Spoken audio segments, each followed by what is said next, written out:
The member for Lindsay. Thank you, Mr Speaker. My question is to the Minister for Defence Industry.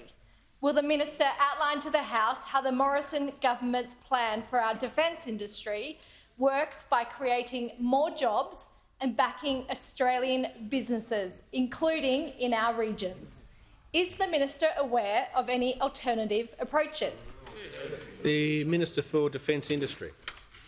Thank you, Mr Speaker, and can I thank the member for Lindsay for her question and thank her for her support for the local defence industry, but also more broadly for support for the manufacturing sector in her electorate.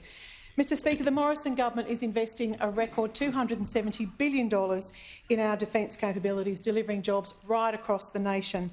And Mr Speaker, we say to the men and women in uniform, the men and women in our ADF, that we have your back. Mr Speaker, our record speaks for itself. Ambitious shipbuilding in Henderson and in Adelaide, next-gen army vehicles being built in Queensland, creating many jobs across the country, F-35 sustainment hub in regional New South Wales, and a record defence industry capabilities being built right across the nation. Our record speaks for itself.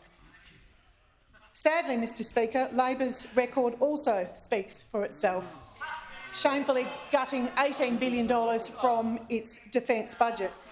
Mr Speaker, in stark contrast, we're not only delivering record investment in our defence force, we're delivering record opportunities for regional Australia to play a very, very important role in the defence of our nation. And nowhere, Mr Speaker, is that clearer than in the Hunter Valley. In a recent trip to the Hunter, Mr Speaker, where I spoke at the Hunter Defence Annual Conference, I had the great pleasure of launching the Getting Defence Ready pilot between Defence and HunterNet. Over the next 14 months, training courses will be offered free of charge to build up the skills of those local Hunter SMEs in the region to help better position them to be ready to be able to win those very important defence contracts.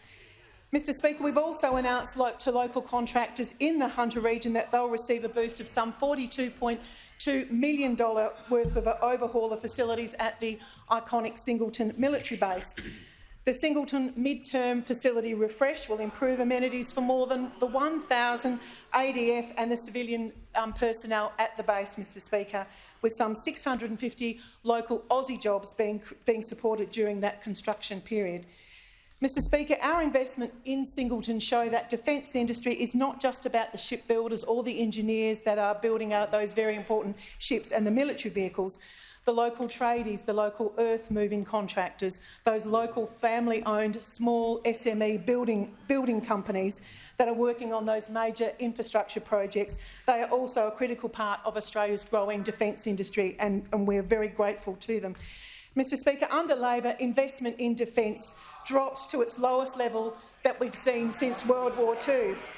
And I think the result on the weekend in the Upper Hunter is hardly surprising, Mr Speaker, given that Labor is drifting away very, very quickly from regional Australia. On this side of the House, we're backing regional jobs, regional